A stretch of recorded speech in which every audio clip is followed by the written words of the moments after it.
En 1095, en el Concilio de Clermont, el Papa Urbano II pronunció un sermón. Se dirigió a la multitud con un llamado a ir a Palestina y recuperar Jerusalén, que había estado bajo dominio musulmán durante varios siglos. Urbano II fue un hábil político y orador. Recordó todos los agravios de los cristianos en Oriente, incluida la persecución de los peregrinos cristianos, y también prometió el perdón de los pecados para todos los que participaron en esta guerra. Varones, condes y duques acogieron con entusiasmo la idea, ya que todos eran caballeros que habían sido entrenados en el arte de la guerra desde la infancia. La guerra era para ellos una forma de vida. No sabían prácticamente nada más. Y ahora el Papa prometió una guerra que los llevaría al paraíso, lo que, para las personas profundamente religiosas del siglo XI, fue el logro máximo. Aún más entusiasmados con la idea de la cruzada estaban los parientes más jóvenes de todos estos señores feudales, quienes, a menudo sin herencia, recibían en el mejor de los casos solo pequeñas propiedades o, en algunos casos, buscaban un destino mejor en el clero o como mercenarios. Tal campaña les dio la oportunidad de adquirir nuevos territorios donde podrían establecer sus propios condados, principados o incluso dinastías reales. Pronto se formaron varios ejércitos en Europa, listos para partir hacia el este. En el sur de Italia, recientemente conquistado por el pueblo normando, se formó el ejército más pequeño pero más disciplinado y capaz. Estaba dirigido por el príncipe Bohemundo I de Tarento.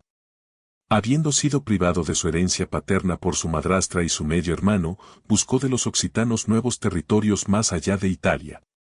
Se formó el ejército más grande, dirigido por el conde Raimundo IV de Toulouse. Los caballeros de Lorena, liderados por los hermanos Bouvillon Godfrey y Baldwin, formaron el tercer ejército. El cuarto ejército, reunido en el norte de Francia, carecía de mando unificado y no era verdaderamente un ejército en el sentido convencional. Estaba formado por fuerzas individuales, como las tropas del hermano menor del rey francés, Hugo de Vermandois, hijo de Anna Yaroslavna, y el duque Roberto II de Normandía, que tuvo que ceder su ducado a su hermano menor para recaudar fondos para la cruzada. Además, incluía las tropas de Esteban II de Blois y Roberto II de Flandes. La gente corriente también quería unirse a la cruzada. Algunos esperaban convertirse en caballeros y señores, escapando permanentemente de la pobreza. Otros estaban convencidos de que recibirían la absolución de sus pecados y entrarían en el paraíso, como prometió el Papa. Algunos veían a Palestina como la verdadera tierra prometida y estaban ansiosos por establecerse allí. Este ejército, que era más bien una turba desarmada, estaba formado por campesinos, predicadores, figuras marginales, caballeros empobrecidos y diversos aventureros. Estaba dirigido por el predicador Pedro el Ermitaño y el caballero Walter. Los árabes sin dinero habían conquistado Palestina ya en el siglo VII. Durante mucho tiempo, los musulmanes no impusieron restricciones importantes a los cristianos locales, y a los cristianos de Europa también se les permitió peregrinar a Palestina. Los árabes eran menos numerosos que los cristianos locales, por lo que no podían hacerles daño ni obligarlos a convertirse al Islam. La única restricción impuesta por los árabes a los cristianos locales fue la implementación de la jizya, un impuesto para los no musulmanes. La situación cambió en el siglo X. El Estado árabe se fracturó en dos califatos, el califato fatimí, gobernado por musulmanes chiitas, y el califato abasí, que permaneció bajo control sunita. Palestina se encontraba precisamente en la frontera de estos dos estados y con frecuencia cambiaba de manos entre ellos. En el siglo XI, los turcos selyúcidas comenzaron a trasladarse a Oriente Medio.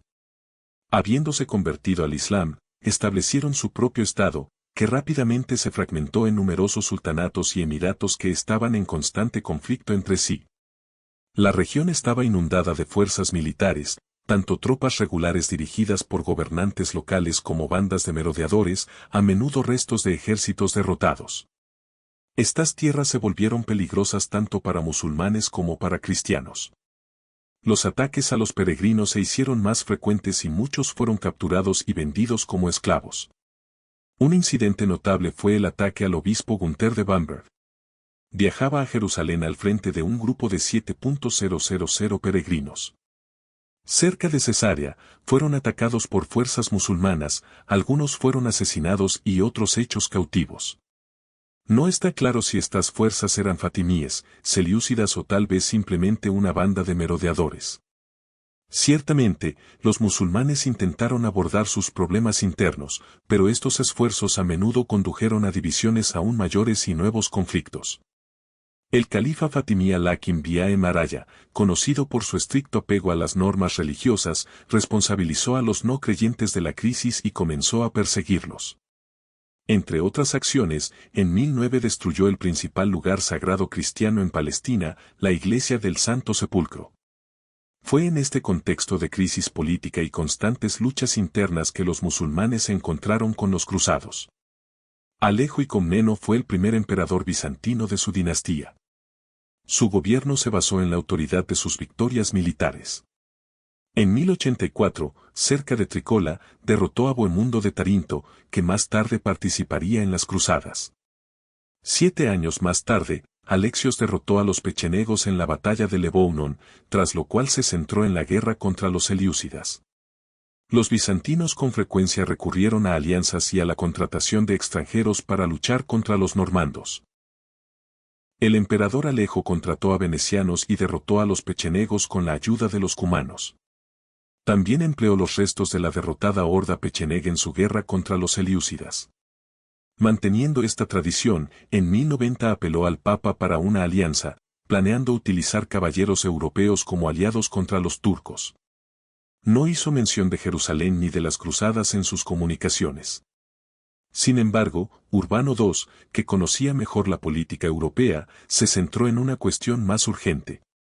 Si bien los turcos parecían algo remotos y, según los estándares de esa época, estaban en el otro extremo del mundo, Palestina era familiar para los europeos a través de historias bíblicas.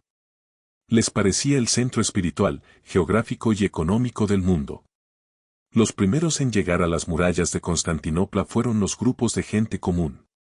Según los cronistas europeos, había 100.000, pero las estimaciones modernas sugieren entre 25.000 y 30.000.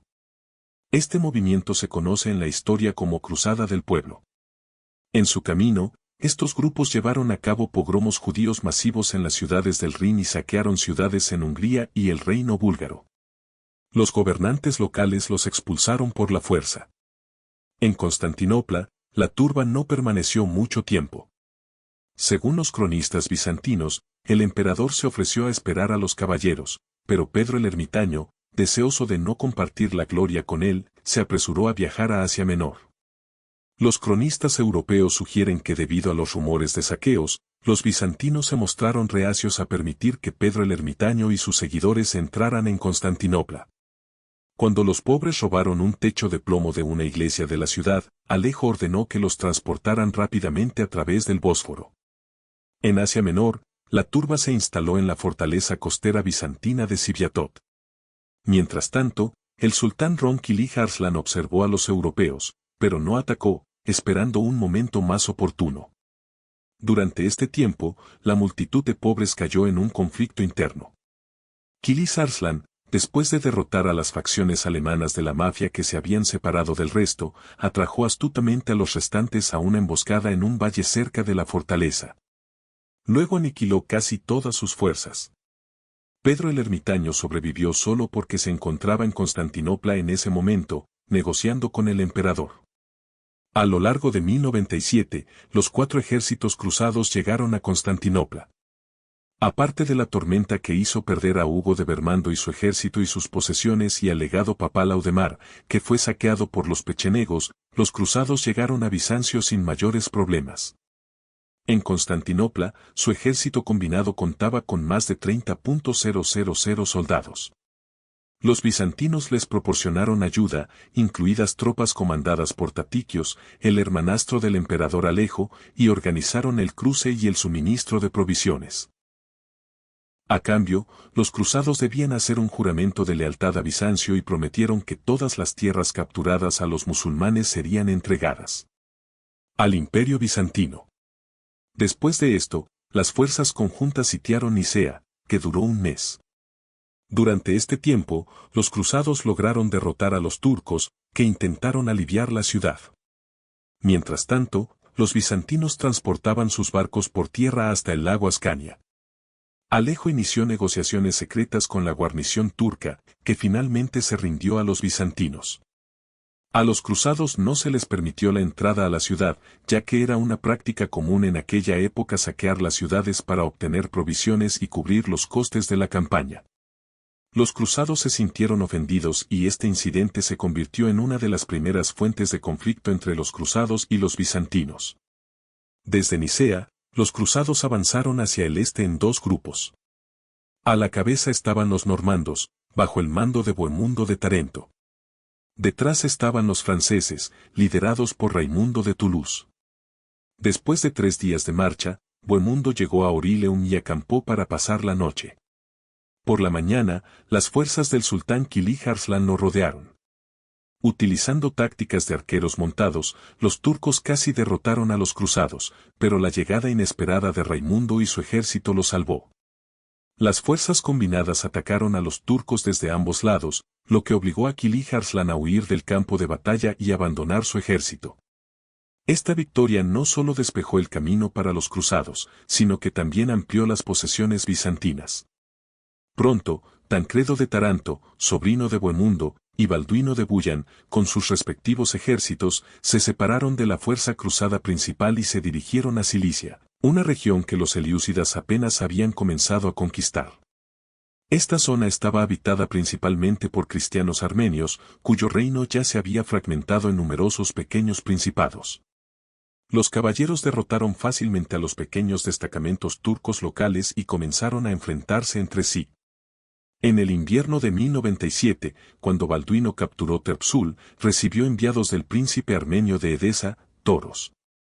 Le ofrecieron a Balduino la oportunidad de servir bajo el mando del príncipe, que actualmente estaba en guerra con el emir de Samsat, Balduki. De camino a Edesa, Balduino derrotó a las fuerzas de Balduki. Así que, a su llegada, la ciudad recibió a Balduino como a un salvador y Toros incluso lo adoptó. Vale la pena señalar que Toros tenía una reputación negativa. Comenzó su carrera como general bizantino, pero los traicionó cambiando su lealtad a los turcos. Sin embargo, más tarde también los traicionó y se declaró gobernante independiente de Edesa. Toros era de origen armenio, pero practicaba la ortodoxia, lo que lo convertía en un hereje religioso a los ojos de muchos. Además, debido a las frecuentes derrotas, sus súbditos lo consideraban un gobernante ineficaz. No es sorprendente que después de la exitosa campaña de Baldwin contra Samsat, la gente del pueblo se levantara contra Toros, lo matara y proclamara a Baldwin gobernante de Edesa. Más tarde, debido a la mala reputación de Balduino en Europa, surgió una leyenda que sugería que él mismo había incitado a la gente del pueblo a rebelarse contra su príncipe. Sin embargo, así fue como el condado de Edesa se convirtió en el primer estado cruzado de Oriente Medio. En octubre de 1097, el ejército cruzado inició el asedio de Antioquía. La defensa de la ciudad estuvo a cargo del Arabek Yagisión. Intentó mantener las fortalezas alrededor de la ciudad e hizo varias incursiones más allá de las murallas. Sin embargo, toda su estrategia defensiva se centró en resistir hasta que llegaran las fuerzas aliadas. El asedio también fue un desafío para los cruzados.